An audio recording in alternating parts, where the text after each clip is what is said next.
Hi dancers, welcome back to my channel. I'm Claudia Dean, and if you're a new subscriber, then welcome. If you're one of my loyal subscribers, then thank you for tuning in today. So today I have a really exciting video for you all. We're filming a recipe for chicken wings.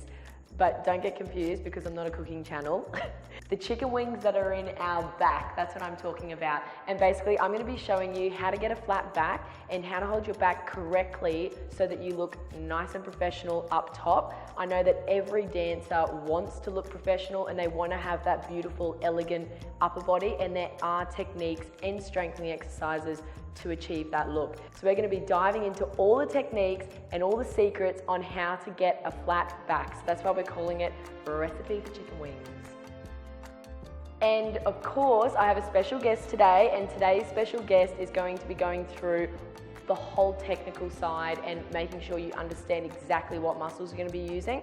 So that person is Louise from Pondera Physiotherapy. Louise has been on my channel before with various videos. What have we done? Point shoes, general strengthening exercises, TheraBand, bar workout. breathing techniques. Yeah, we've done a few things. Louise is back here today and she's going to be going through, as I said, all the technical terms to make sure you really understand it. And of course, don't forget to like, comment and subscribe. And I think we just get straight into it. Yeah. So dancers, the first rule that I have with this scapula and chicken wings is basically the upside down rule. So as you can see here, I've got a mini chicken wing, and that's the way that my back sits naturally, and I'm sure there's a lot of you that are the same. So why don't you all hop in the mirror, have a look and just see if yours sort of sits similar to mine. As you can see too, my shoulder is sitting slightly forward in comparison to where my wing is. So ideally, in a perfect world, I would want my shoulder to line up flat, but to do that you've got to make sure that it's going outwards, not crunching in. So this is what we're going to try and master today and make sure you really understand properly. So as I said, the upside down rule is up. Now you're going to try and pull your chicken wing diagonally down towards the floor, and that's the side, and then down. And that's when you drop it down and you keep pulling diagonally down towards the floor. Now, naturally, of course, I've had a lot of practice at this, so I can do this like just on command. But obviously, if you were to try that right now, you'll probably find it quite hard to understand exactly how to get that feeling and sensation. So the exercises we're gonna go through are basically to strengthen that whole area so you can get a flat back. And so if someone does say to you, okay, upside down or flatten your chicken wings, just on command, you can go boom, like that, and it'd be flat. So that's what we're going to do today. Now Louise is basically going to go through a little bit of terminology of what exactly you're using when you do your upside down. Yep. Okay, so the first part is what we call scapular elevation. So Claudia is actually using these muscles here that attach into the top of her shoulder blade to lift her shoulder blade up. So to explain that in a little bit more detail, there's a lot of ideas around not having these muscles too active in ballet, but they actually do need to work a little bit to keep your shoulder blade in the right position. So we can't just completely forget about them. So with that up action, that's a really good way to kind of wake them up. So after we've woken those muscles up and they're a little bit active but not too active, then we can start thinking about the sideways motion. And right there, just turn a little bit that way, Claudia. Just relax your arm. Do the up part again. Yep, do the side part. So I can see this muscle in here starts to kick in. So that's... Which is good, right? Yeah, exactly. So that's a little bit of rhomboid, a little bit of teres, and you can see that that's starting to kick in to stabilize her shoulder blade and bring it into her spine that way, which is awesome. Then for the down part, so we always think about bringing our shoulders down in dancing, we get a little bit of latissimus engaging in there, but it shouldn't be that, just really shove it down, Claudia. Yep, and then think like really down, down, down, down, down. Yep, so that's a little bit too much lat and you're getting a little bit like the wings coming back. So you kind of have undone everything that you've started to do, but by setting it right the first time. So this is a really good exercise. I love it. And you have to remember too, dancers, that when you do this whole upside down and your chicken wings are in place, your shoulders actually sometimes do appear more up initially. And what I've sort of done over the years when I was in a professional company, I sort of realized that this was was how I had to hold my back. But in order to do that, my shoulders were always going to be a little bit up until I could get the strength to pull it down further. So when you do this upside down, boom, boom, boom, naturally, look, my shoulders are sitting higher. But look, if I really focus on doing that diagonal down to the floor that I was talking about before, here, it slowly pulls down. And I feel like, I don't know whether that's a flexibility thing in your back or in these shoulder muscles. It's probably a little bit of a length thing here. So a lot of people today with using technology and keyboards and mobile phones, we tend to have really tight pectoral muscles at the front. And so that becomes a bit of an issue too. If you don't have enough length through the front of your chest, it's really hard to put your shoulder blade in the right position. So we'll go through some exercises later that kind of help to lengthen that out. And that's the funny thing, as dancers, I feel we're meant to hold our back, flat, and we're meant to be very upright and poised, but usually we're the first people that do slouch, I think, because you spend so much time in class like this, then, straight after you finish ballet class, the first thing you want to do is this. So exercise number 1, obviously at first we want to get a flat back and you want to try and hold yourself in that upside down position. So in order to do that, here is an exercise that can basically help you feel that poise. Now I'm going to put my hands on my shoulders and basically I'm going to make sure that my elbows are supported. So we don't want them to go like this because that's going to encourage my chicken wings to come out. So we're trying to feel the flat back feeling, and to do that, your elbows need to be supported. Now I'm going to open up my arms like this, keeping my elbows still. And as you see, my chicken wings, they won't release. Okay, now the next part of this exercise, I want you to feel like you're almost hugging a person in front of you without moving your chicken wings. And then back on the shoulders. And this is our rest position, even though you're not resting. So now we support the elbows, we open the arms, palms are facing up, chicken wings are in place, they're not moving, they're not moving, they're not moving. Go to first, and then back.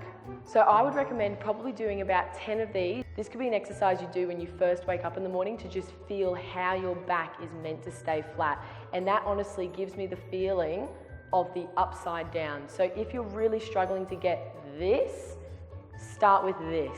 Exercise number 2. Okay, so now we're going to start using some resistance band to really cement the feeling of having a little bit of activity going in your upper trap muscle. So going back to the upside down. Yep, so the first part of upside down is the up. So Claudia, can you show us the up? Just turn this way a little bit more. Yep, so Claudia actually needs to use her trap muscle and her levator scap to do that. There's a lot of talk in dance about really emphasizing the down part, which is great, but if we only think about the down, then we get lots of lat and we actually end up with more of a wing. So and kind of like that crunch, you notice sometimes when you see dancers on their backs and they're kind of crunching their wings, so that's wrong. This is what we're trying to avoid here. We're trying to get our wings away from one another. Yeah, so Claudia, do a lot of down for me. Yep. And so you can actually see she ends up with more of a wing, or so you've practiced the right way for a long time. So we're going to do an exercise that will help first with the up part. So actually giving you some strength into those muscles, because to hold them there for a long period of time, you can relax. To hold them there for a long period of time, you actually need to be quite strong there too. So taking a TheraBand, actually stand on the TheraBand. So Claudia's standing on the TheraBand. This one's from Block, by the way. It's a nice long one. Yeah, it's a really long one. Yep, so just on the same foot you're going to use. Yep, and then if you take up a little bit of slack, and then just try and do a big punch into the air. Am I lifting my shoulder up? You are. You're going to let your shoulder lift up.